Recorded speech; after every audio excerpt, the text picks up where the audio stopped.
we need to first check in with our first guest today, who is the superintendent of the Bloomfield Hills School District. His name is Pat Watson, and he is joining us on the MegaCast. Mr. Watson, thank you for being with us.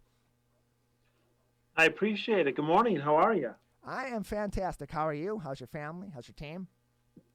Uh, Doing well. Everything's going as well as can be expected under the circumstances. So, Thanks for asking. wonderful. So it's been a couple weeks since we last had you on the show. School's still in session. How is that progressing? How is the education of kids in Bloomfield Hills going at this moment? Everything's going well. We're kind of at that transition point. We're trying to make sure we finish this year strong. And then we're focused on a couple different things. One, providing summer opportunities for our students. We've really focused on K through 8 as a group, where we're going to have individual packets for them that they can take home, take anywhere they're going, grandmas for summer vacation, that really focus on math and reading so they can really sharpen their skills during the summer. I know there's a lot of concern with the parents, not being in school and what they may miss. We're also working on a program for 9 through 12, and then kind of looking at what school may look like in the fall. We've kind of expanded our efforts in that area, and we've kind of aligned with some schools in Israel, Denmark, Canada, and South Korea, because they've all returned back to school. So we've had a lot of Zoom meetings and talking about what it looks like on their end with going back, the protocols they have in place, whether or not they're social distancing. And we've really picked up some really neat ideas. I think we're all in the same boat when we look to the fall, whether we're going to be back fully in person and what would that look like? Are we going to be fully online? And if we're fully online, the expectation that we have is what we've been doing for online learning will need to, definitely improve and be more robust and kind of meet the needs where they are now that we've learned so much, or if it's going to be some type of hybrid model. But those are all things that we're kind of working on all at the same time right now. So you mentioned collaboration with schools in other nations and in other areas of the U.S. We talked last week with Kenneth Gutman from the Walled Lake School District about similar discussions that he's had with schools. I believe he said in Korea he's spoken to one school in particular a couple of times. What have you learned from these schools? What lessons have they shared with you, and what maybe have you shared with them, and how have those lessons impacted your operation and maybe even theirs? Yeah, so here, let me back up a little. One of the great things is we're working with, there's a group of us, there's 60 administrators, and Ken Gutman's one of them, from 22 different school districts in 4 different states that we've all kind of bonded together to work. And, he's on that, we were all on that same call with South Korea.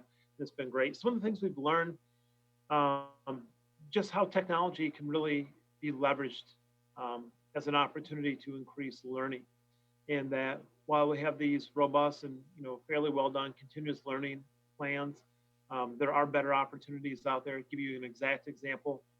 At the high school level, at Bloomfield Hills High School, we had some teachers using Canvas, some using Moodle, some using Google Classroom. We learned from some of the talk with other schools and our own research that was done during the pilot at Bloomfield Hills High School this year, that Canvas is by far the best thing to go with. It is definitely set up for teachers and students, and that is their only desire for the product. And so we're rolling out in the fall. All teachers will have access to Canvas as the one and only learning management platform, so that parents and students have one place to go, not looking at multiple places. One thing that shocked me was hearing from some administrators in Denmark where they have one teacher in a room with 12 kids, social distancing. Then the room next door, there's another 12 kids watching the teacher on a big screen spread out. And then in the third room, another set of 12 students. So the teacher has 36 students, but she or he is only monitoring 12. My question was, well, how do you make sure they behave in the other room? I mean, there's no supervision. And the headmaster and the principal said, well, it's easy in Denmark. We just tell the kids what to do, and they just do it. There's no conversation. That kind of took us all aback. And we asked about the protocols. What about washing hands? Yep, we expect every student to wash hands as soon as they enter the building. So my next question is, do you have stations? Do you have people washing? And they kind of laughed and said, it's different in Denmark. We just tell them what the expectations are, and they just go and do it. There's no more conversation to be had. They're just compliant. And knowing that wouldn't, work in the United States, we have to think of what protocols we would need to have in place if we're going to expect students to wash their hands, and we need to ensure that's taking place. The other thing we worked really hard in Bloomfield Hills is coming up with a cleaning plan and making sure there's three different levels. Level one is 3 years from now, normal cleaning. Level two is, MRSA, H1N1, COVID-19. One person is diagnosed. How are we going to clean that building? And then anything they would have contact with as far as, well, what bus route were they on? Was it mixed grades? Was it middle school and high school? Was it elementary and middle school? And then level three, if there's a widespread outbreak of MRSA, H1N1, COVID-19 that takes place in our district, how are we going to clean? And we'll have a full program we roll out to the parents in the fall if we are returning, or whatever is going to happen, we'll roll it out. I know some school districts are already sharing their plans next week for the fall. We're in no hurry to do that. What we learned from our continuous learning plan is it's best for us to continue to work with these 22 different school districts in 4 states and then all the international schools, and really do our due diligence and not be the first to get a plan out, but to make sure we get the right plan out that's right for our students, that's right for our community. School doesn't start until September. We don't want to say, here's what we're doing, only to change it 4 times as information changes. We want to make sure it's laser focused on what the best practices are going to be moving forward. So you mentioned earlier on in your last response that the school in Denmark had mentioned that they're putting some students in the room with the teacher at social distancing guidelines being followed, some in another room, some even in a third room. And that brings me to next year, what the plan may be and how school going forward, especially as this crisis continues, but even beyond that, may change. In Bloomfield Hills, are there any plans in place? Has there been discussion about some sort of a hybrid between in-person and virtual, or is school going to be in the fall? Can it be expected to be in the brick and mortar school, entirely virtual, half and half? What discussions have been going on that have maybe resulted from what you've learned from the Danish school? Yeah, I can give you one example that was great from a different school in Denmark. They returned K through 6 only. That way parents could go back. 7th grade through 12th grade, completely online still. And then what they did with K through 6, they spread all the students out throughout all their buildings. So in a model like that, if you looked at Bloomfield Hills High School, you would say, all right, all 5th graders and 6th graders will be housed at the high school and they're spread out. And what they did have an adult in every single room. So they took what would be an equivalent of a pre-student teacher or student teacher, put them in a room for social distancing. And then they took what we would call in the United States a para, and used the paras to, be another adult monitor in the room as well. And then you would have the teacher that would each day rotate between the 2 rooms and go back and forth. And then whatever room the teacher was in, they could see the live instruction. And then the adjacent room, they'd watch it on a big screen. It would be either, Google Hangouts, Zoom, Teams, WebEx, whatever type of multimedia platform that the teacher decided to use. So that was an interesting model as well. I know in South Korea, talking to Michael Baycraft, who's actually from Michigan. His wife is from Michigan as well. She's actually a West Bloomfield High School graduate. They kind of went back little by little, bringing back older students first and then bringing younger students back then. So we're looking at every possible model. We also know that a lot of our parents are going to have to go back to work in the fall, and they're not going to be able to have childcare available. And the other thing we're looking at is, let's say there's minimal restrictions, we're open in the fall, there's some hand washing or whatever is determined. We're going to have families that say, you know what, I don't feel comfortable without a vaccine sending my students back. And we want to make sure we have opportunities for them to continue learning, albeit it would be online. So we're looking at that option as well. Pat Watson, Superintendent of Bloomfield Hills School District. Erica Jones here. What I've been wondering is, do you have some students that just haven't responded to online learning at all and haven't just basically checked out and not responded to anything from your school? Because I know that's been an issue at the university level, but I'm wondering if you've had that issue or how you've dealt with that. We do. It's very few, but the counselors and the administrators, in particular at the high school level, have really followed up. When it's been at the elementary level, it's been some parents saying, you know what, we're able to home educate our child right now. We're fine. We appreciate it, but we're going to go this path. We also have other students that have different career pathways that are seniors this year who reached out and said, hey, I'm working 40 hours a week.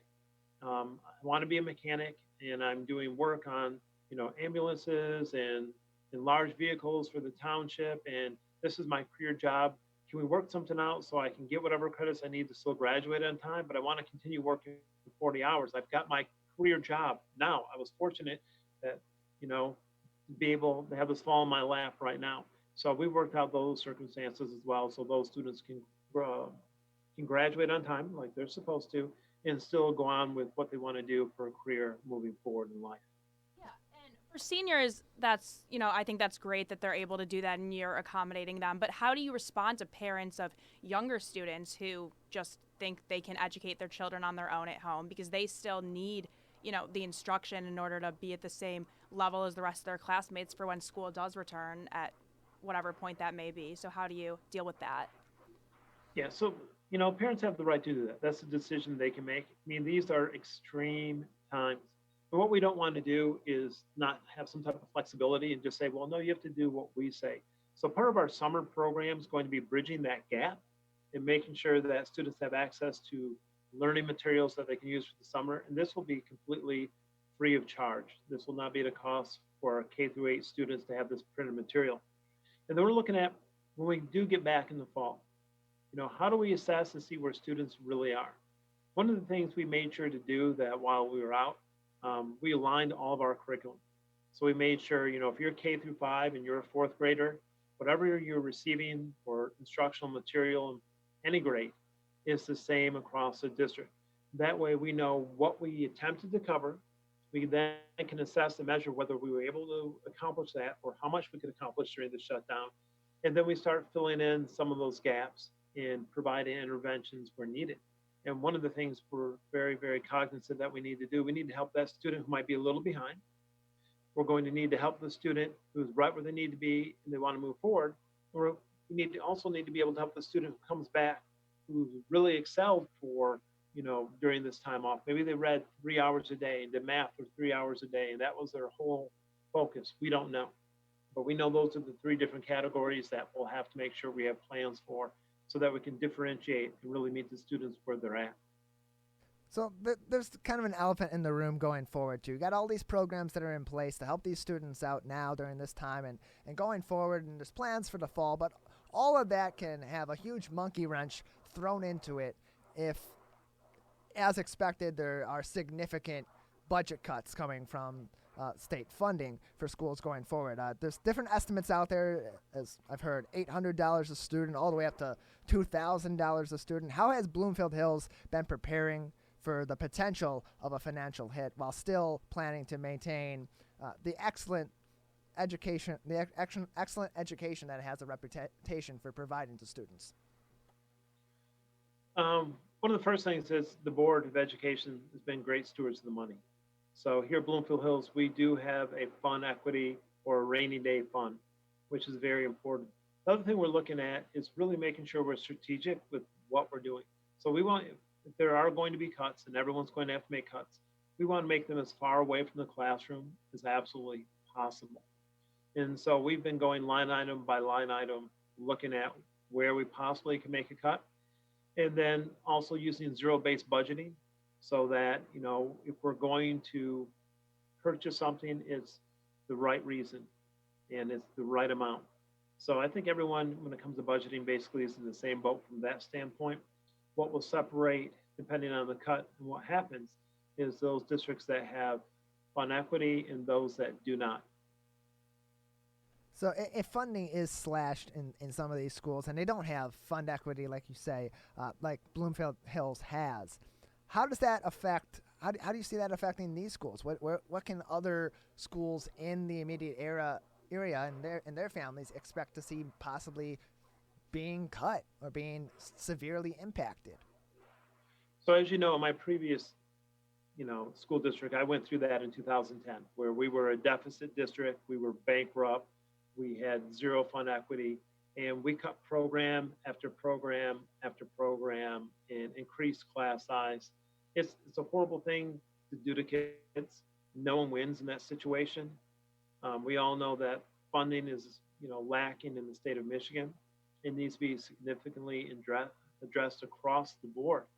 You know, Bloomfield Hills, we're fortunate that the foundation allowance we get is substantially different than others. I look for my own children go to school, and what is given per child is substantially less. So the mechanism's broken, and we need the legislators to fix it. Yet no one seems to really want to take the bulls by the horn and decide this is what needs to happen. Here's how we're going to invest in education. And yet we tell kids, go to college, and yeah, it might cost $30,000 a year, but it's a great investment for you. But yet we don't have that type of investment in our pre-K through 12 programs in the state of Michigan. And it's unfortunate, and those numbers have not been determined yet, just how severe these cuts may be. Regardless, any cut is going to have an impact. In Bloomfield Hills, can families be assured with the fund equity that's there that a similar situation to what happened in the previous decade and earlier situations where there are cuts, particularly I'm a Bloomfield Hills alum myself, and I do remember a situation where enrollment was low and funding was low because of that. And in that situation, schools were closed. Some teachers did lose their jobs. With the fund equity in Bloomfield Hills, should families be worried that some of their kids' favorite teachers or some of their kids' schools may have to be eliminated in this situation? See, it's hard to predict. It all depends on what happens. If the budget cut is $2,000 and we lose 400 students for whatever reason because their families had to relocate out of state for jobs, we're talking at cuts that have never been seen before in the history in the state of Michigan, or for a school like Bloomfield Hills. When we're talking about 2010, 2011 budget cuts, we were talking about a 7% cut and what that looked like. Now we're talking potential of 20% or 25% without knowing all the different facts, and what the actual cuts are going to be, what enrollment's going to be. I can't predict what's going to happen. All I can say is that our goal is to make whatever cuts we do have to make to keep them away from the classroom as much as possible.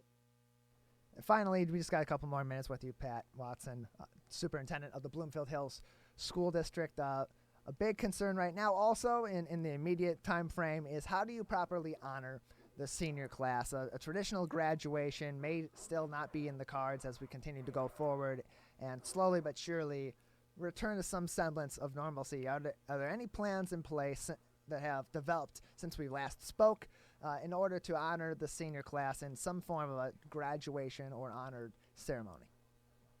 Yeah, so we're holding a virtual drive-in graduation on the original date, June 7th. We're also holding we did hold our senior athletic night. We're doing our honors convocation night virtually.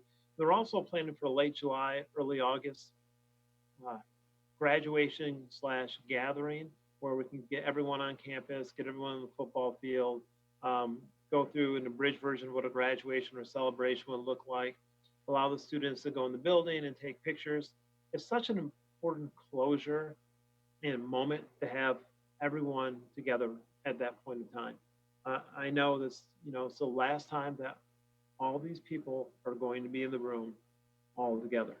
You'll always have your graduation, but there's always those people that can't make it back. And you've gone through, all the activities and ACT and SAT and the friends you've made, the friends you've lost, all these memories.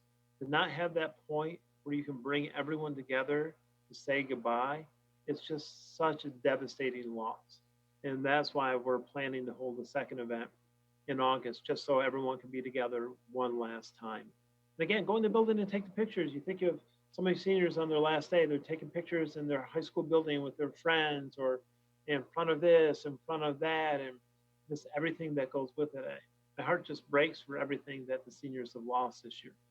Yeah, yours and mine as well. I mean, it's a rite of passage for these students. It's something that a lot of them look forward to. It's an accomplishment to complete your education in that way, and to not be able to celebrate it in a traditional sense, and to have your your senior year cut off or changed in some way from an unforeseeable crisis. It's bad. It's not great. It stinks. But you got to work through it in some way, and it's good to know that that's being worked through.